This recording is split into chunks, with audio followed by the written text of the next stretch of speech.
আকাশ, আস্তে করো। প্রথম রাতেই এত চাপ তো সহ্য করতে পারবো না। একটু সবর নিয়ে করো। আরে ভাবি, আপনার তো অভ্যাস আছে, তবুও এত কষ্ট পাচ্ছেন কেন? এমন সুঠাম দেহের একজন দেবর আমার, তার শরীরের ভরে একটু কষ্ট পাবো না? এটা কি কখনো হয়? কষ্ট পেও না ভাবি, আমি তোমাকে ঔষধ এনে দিব।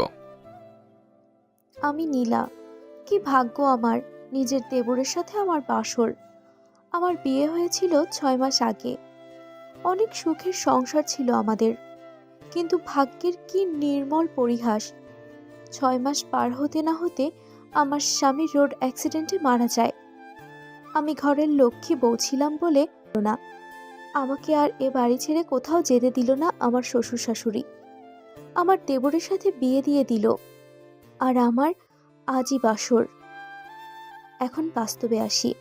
ভাবি, আসবো? হুম, আসো, ভেতরে আসো। অনুমতি নিতে হবে না।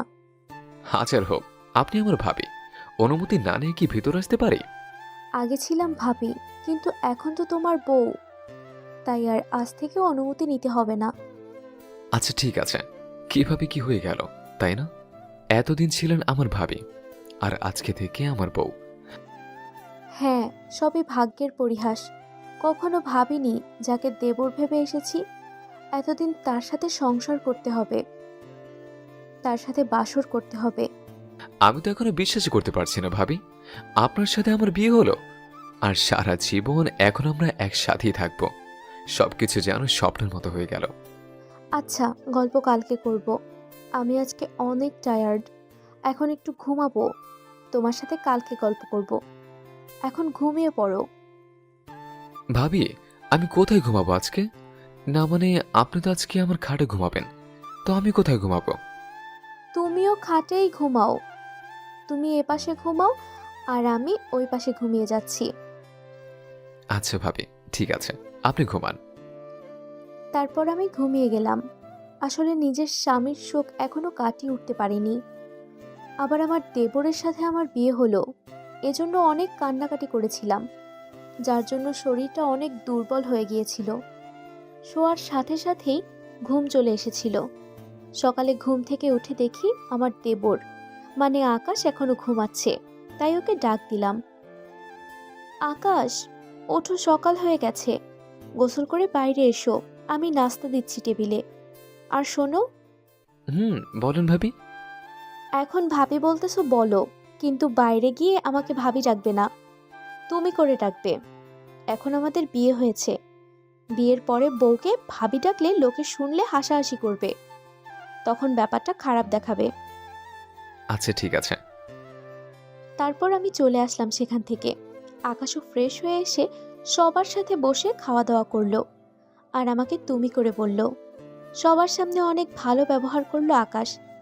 মনে হচ্ছে আমি ওর প্রেম করে বিয়ে করা বউ।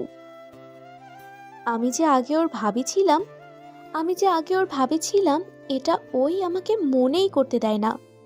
আর আস্তে আস্তে আমরা দুজন স্বাভাবিকভাবে জীবন কাটাতে শুরু করলাম।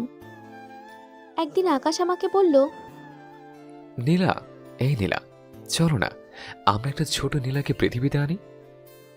কি বলো, এত তাড়াতাড়ি? আমাদের বিয়ের তো এখনো 1 মাসই হলো না।